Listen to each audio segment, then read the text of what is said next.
Action Comics 974, Dan Jurgens writing, Steven Segovia and Patrick Zurcher both on art. Interestingly, those are both regular artists for this book. It's just this is the first time I think I've seen them both on one. I think it is the first time they split duty, yeah. I actually thought the art was quite good in this. I would agree. I think it's noticeable where they change, but the thing is, I like both of them. I just don't necessarily think they work that well together. Maybe what they should have done was one of them tackle one of the plots and the other one tackle the other plot.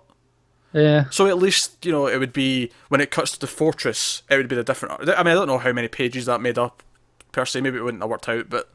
Something like that to maybe make it feel less of a jarring thing. But typically, though, I like both of those artists, though, and I thought particularly Fate Clark in this.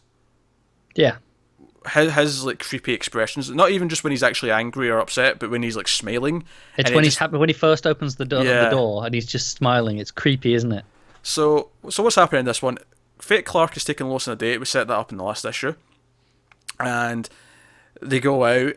He has a limo, which she's surprised by. He's overdressed. He's taken her to a much fancier place. She thought she was going to a burger joint. Yeah, and they go into this private room in this fancy restaurant. Private room, and then Fate Clark pulls out a wedding ring and proposes.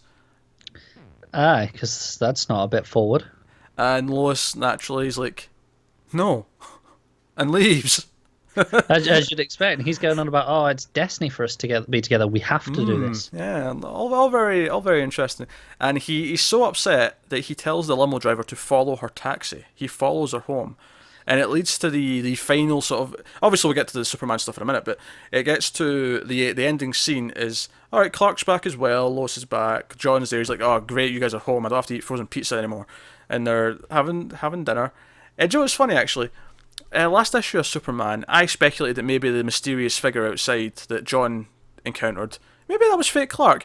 And you guys dismissed it, and honestly, I was kind of like, I wasn't that sold on the idea. It was just something that popped out of my head. But I do want to point out here, and I'm still not saying it definitely is, by any means, but the couple of panels on the second last page, that it's like over John's shoulder. Where he's kind of frosted through the mirror, through the window. Yeah. That really reminded me of that. And it goes outside, and Fate Clark's obviously there for the last couple of pages, but... I'll be honest, I considered it when I read this, and then I thought, that seems like this is such an Action Comics plot, and it hasn't crossed into Superman at all. It would feel weird for it to be dealt with so heavily there at this stage. It's the only thing that really makes me think it wouldn't be, unless it comes up in Reborn as a major thing. Well, it is coming up in Reborn. Well, yeah, but what I mean is, unless it's like they address it in Reborn that it was him there then. They could do it, because when you look at it, as far as that Superman issue goes, it wasn't like it was a whole arc. It was a one standalone issue right before Reborn. It was the last Superman issue before Reborn. So if this whole Fate Clark's hanging around outside the Kent house... So yeah, that would mean this issue actually happens just before that last issue. Yeah, that's fine. But John was off on his own because the parents weren't there. That was the whole thing, wasn't it? Because And they weren't there. What? Oh, wait, no. Well, I could go away again. There's no reason why. Okay. He's Superman. He's got job stuff to do. She's got books to write. All right, that's fair. They're busy people. I suppose they are. I don't know. Again, I'm not saying for sure it is, but I just... It is possible. Those couple of panels where you see him frosted through the window, I thought, oh man, that looks exactly kind of like what that being It crossed my mind too. Yeah. And then and what's interesting about this last page though is not only does Clark get angry and he's like, oh, you stole her from me. He's like, wait a minute, it's coming back now. I remember you ruined my life. Yes, I remember all of it. Yeah, like, what is he remembering? All of what? Yeah. Yeah. You know, the online theory that he's Superboy Prime isn't sounding so ridiculous after that page. No, it's not. I don't know how else it might be, but it does say clear at the bottom, who is Clark Kent? Find out in Superman Reborn. So we're finding out soon. Yep. I'm actually really excited for that. It starts next week now. Yeah, it's crazy that we're at that already. Yeah. And we're kicking off our monthly crossover series. Yeah, we got several of them in a row now. But yeah. So that was the Lois Fate Clark plot. Really enjoyed that. Everything with him was super creepy. Her reactions and the way she was trying to process what was going on was super fun as well. Yeah. So all that, obviously that last page was really intriguing. Elsewhere, Superman of course is still working with Lana. He's at the actual fortress in the Arctic, with steel, and he puts her in the Kryptonian battle armor, which heals, and it seems to work. Kalex is like, yeah, she's more stable. Seems like it'll take a while, but she is mending, so that seems to be problem solved. Before he puts her in there, though, she does wake up a little bit. Yes, she does. And she says, "Wait, Clark, how can you be here when you were just there?" Yeah. Interesting. Again, Very Superman interesting. Reborn. I feel like everything in the last couple of issues, like, Superman Reborn's next. Here's teases. It does. It's starting to feel that way. Yeah. Yeah, I don't think there's anything to like glean from that.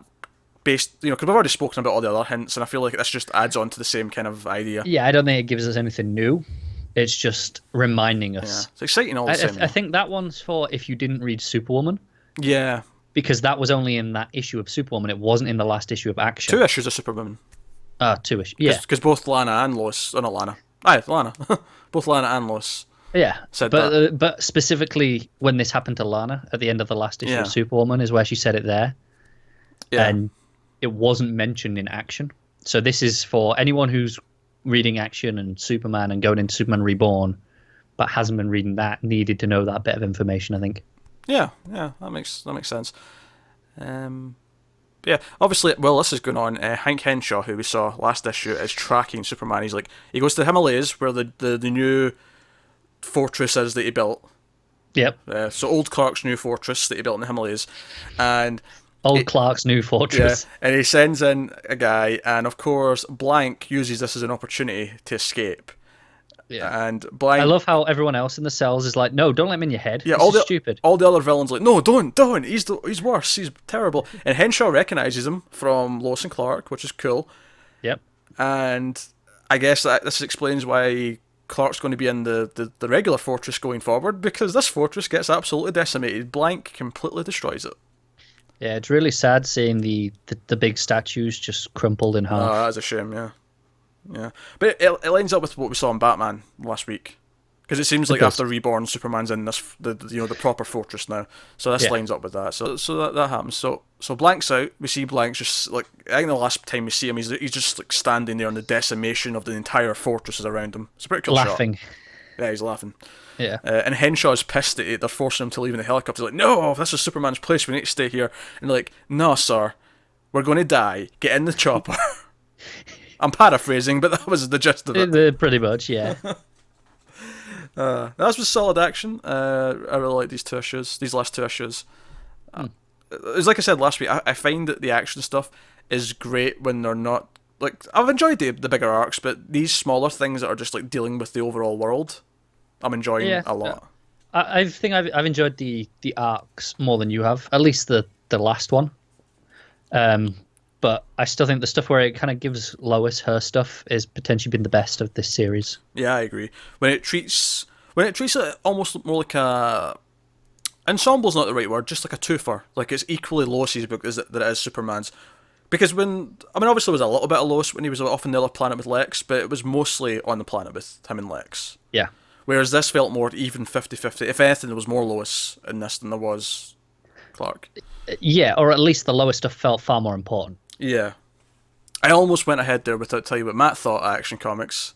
Let me guess. He loved it.